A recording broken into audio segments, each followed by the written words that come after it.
Hello guys, dito tayo sa may tulay. Tignan natin yung mga nagtatanggal ng kawayan sa ating ilalim ng tulay. At meron silang tinatanggal do.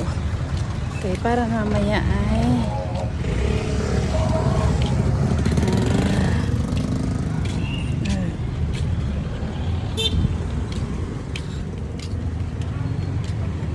meron silang ginagawa din. Ayan.